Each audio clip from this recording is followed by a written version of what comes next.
7 अक्टूबर को जब इसराइल के लोग चैन से सो गए थे तभी एयर रेड सायरन्स बजने लगते हैं। मिसाइल्स की बारिश होने लगती है। तकरीबन 5000 मिसाइल फायर हुई थी।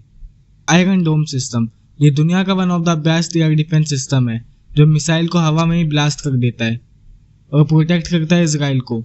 लेकिन सिर्फ 20 मिनट के अंदर 5000 मिसाइल फायर हुई और ये फेल हो गया। बहुत सारे लोग यहाँ मारे गए और इंजर्ड हुए।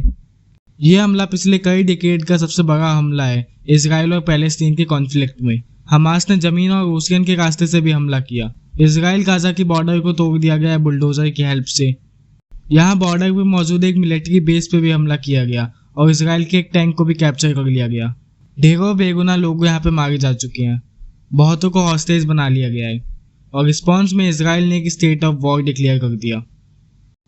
इसराइल ने भी गाजा में एयर स्ट्राइक करी जिसकी वजह से हजारों लोग मारे गए, पैलेस्टीन में भी। आइए इसको मैप पे देखते हैं। इसराइल और पैलेस्टीन दोनों मिडिल ईस्ट में हैं, जिनके आसपास लेबनान, सीरिया, जॉर्डन, इजिप्ट जैसे देश हैं। ये बीच में इसराइल है और पैलेस्टीन दो हिस्सों में बटा हुआ है। एक तरफ है वेस्ट बैंक और दूसरी तरफ है गाजा स्ट्रिप। वेस्ट बैंक में पैलेस्टीन टेरिटरी के बीच कहीं कहीं इसराइल के सेटलमेंट भी हैं जहां इसराइल कंट्रोल रखता है और इसे इनलीगल माना जाता है यूनाइटेड नेशन और कई देशों के द्वारा।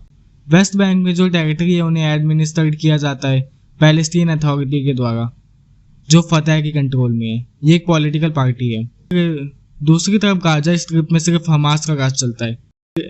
हमास एक एक्सट्रीमिस्ट पैलेस्टीन ऑर्गेनाइजेशन है जिसे ज्यादातर आतंकवादी ग्रुप माना जाता है। अभी की सिचुएशन कुछ ऐसा है कि ये है गाजा स्ट्रिप और जो ब्लू पार्ट है वो ये दिखाता है कि पैलेस्टीनियन मिलिटेंट कितना अंदर घुस चुके हैं इसराइल के। हमास के मिलिट्री कमांडर मोहम्मद अल-दीफ इस पूरे हमले को अल-अक्सा फ्लड नाम दिया है और उन्होंने इस वॉर का रीजन ये दिया है कि इसराइल पैलेस्टीनियंस के ऊपर अत्याचार कर रहा है। इसराइल ने रिस्पॉन्स में जो हमला की लॉन्च किया उसे आयरन स्वॉर्ड नाम दिया।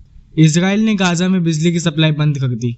इसराइल के प्रेसिडेंट ने एक टेलीविजन एड्रेस में कहा कि वी आर एट वॉर।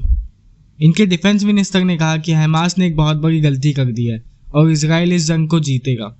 लेकिन सबसे बड़ा पॉइंट यहाँ पे ये आता है कि मोसाद वर्ल्ड की one of the most famous secret agency fail रही इस हमले को रोकने में। मोसाद को one of the most powerful secret agency माना जाता है। इनको कैसे नहीं पता चला कि हजारों मिसाइल तैनात करी जा गई थी गाजा में। इनका जो बॉर्डर है वहाँ पे कैमराज हैं, ग्राउंड मोशन सेंसर हैं, हर वक्त पेट्रोलिंग होती है। इस तरह के स्मार्ट बैरियर्स क्यों फेल हो गए? डोमेस्टिकली बहुत क्रिटिसिज्म फेस करना पड़ रहा है इसराइल की गवर्नमेंट को। Farmer navy head of Israel ने कहा कि गवर्नमेंट का एक बहुत बड़ा फेलियर है। पूरा देश पूछ रहा है कहाँ है आईडीएफ, कहाँ है पुलिस और कहाँ है सिक्योरिटी।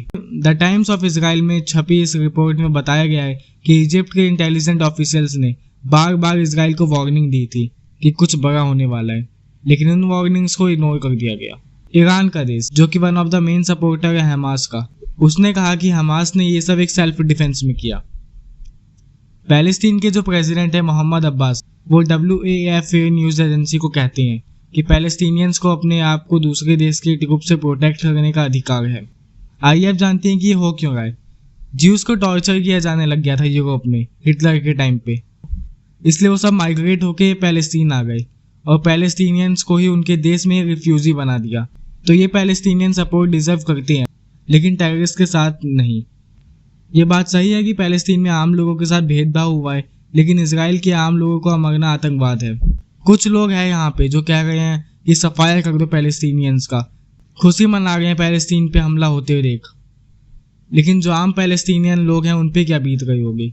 तो दोस्तों अगर ये वीडियो अच्छी लगी हो तो वीडियो को लाइक कर देना और वीडियो देखने के लिए धन्यवाद।